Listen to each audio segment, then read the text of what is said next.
रेखा के पिता दिल्ली में किसी तरह अपने और अपने परिवार का पेट पाल रहे थे। पर एक दिन अरे रमेश, तुम्हारी बेटी के तो समझो भाग्य ही खुल गए। वकील लड़के का रिश्ता आया है। अरे वाह, कब करना चाहते हैं शादी? वो लोग तो जल्द से जल्द ही करेंगे। बाकी शाम को मैंने रेखा को देखने के लिए बुला लिया है। तेरा घर छोटा है तो तुम लोग मेरे घर ही आ जाना।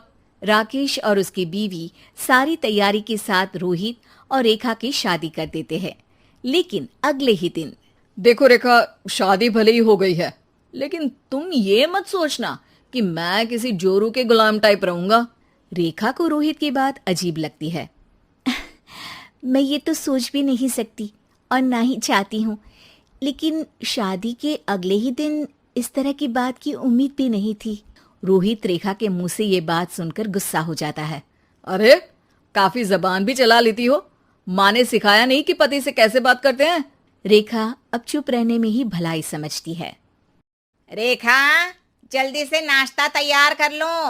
आज पहला दिन है, सारे काम तुम्हें समझा दूंगी। ये नौकरानी है जो तुम्हें बता देगी कि कैसे कैसे क्या करना है। फिर इसकी कल से छुट्टी है। रेखा भी ससुराल में जी जान लगाकर काम करने लगती है। खाली समय मिलता तो पति के वकालत की किताब उठाकर पढ़ने लगती। ये क्या, जब देखो तब पढ़ती रहती है। अच्छा सुन, कल पिता के घर से 20,000 रुपये लेकर आना। मेरे छोटे बेटे की फीस भरनी है। लेकिन पापा क्यों भरेंगे उसकी फीस? अरे वाह जी वाह, पापा क्यों भरेंगे? तो ये बता, हम क्यों रखेंगे तुझे यहाँ? क्यों खाना देंगे फ्री में? अरे, क्योंकि मैं बहू हूँ इस घर की। तभी वहाँ रोहित आ जाता है। अरे वाह, बड़ी जबान चला रही हो। चुपचाप माँ जो कह रही है वैसा कर, वरना सामान उठा और जा अपनी झोपड़ी में। बेचारी रेखा क्या करती। पिता के घर जाती है, उनको सारा हाल बताती है। पिता भी जैसे तैसे पैसों का इंतजाम कर बेटी को ससुराल के लिए विदा करते हैं। देखा, अब कहाँ से आए पैसे? अरे बहुत माल है तुम लोगों के पास, बस सीधी उंगली से निकालते नहीं। नहीं नहीं माँ, पापा ने अपनी मोटरसाइकिल बेचकर पैसों का इंतजाम किया है। पता नहीं अब वो ऑफिस कैसे जाएंगे। अरे वाह भाई, ये भी हम सोचे। खैर, जैसे तैसे दिन बीतते हैं। रेखा जहाँ एक प्यारे से बेटे की माँ बनती है, तो वहीं उसका वकालत की किताब में ज्ञान और गहराता जाता है। हे भगवान, बुरे फंसे। ये केस तो लगता है कि मैं हार ही जाऊंगा। देखिए, मैंने आपकी इस केस की फाइल पढ़ी थी। इस केस को जीतना बहुत ही आसान है।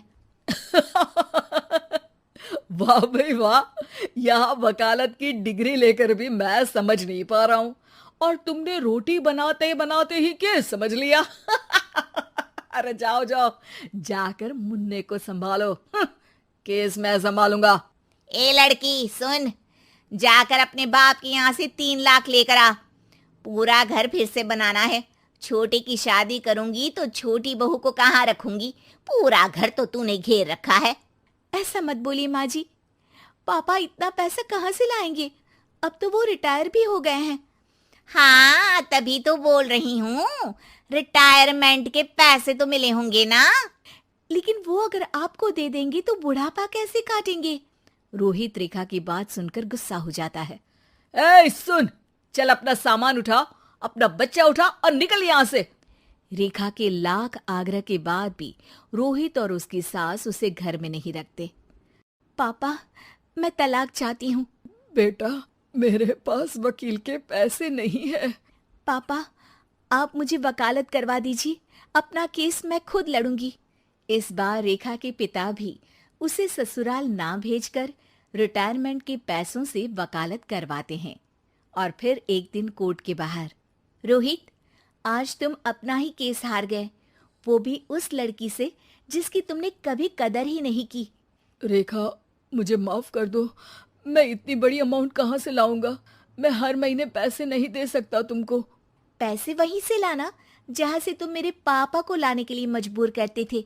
एक पिता अपनी बेटी की शादी उसकी खुशहाली के लिए करता है, ना कि सारी जिंदगी कर्जदार बनने के लिए। अरे, मेरे ही बेटे की किताब पढ़ पढ़ कर ज्ञान बांट रही हो।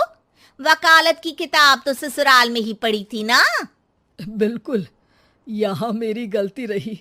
जिस पैसे से मैंने इसकी शादी की थी, मुझे वो पैसे पहले इसकी पढ़ाई में लगाना चाहिए था। और आज रेखा एक जानी मानी वकील के रूप में काम कर रही है।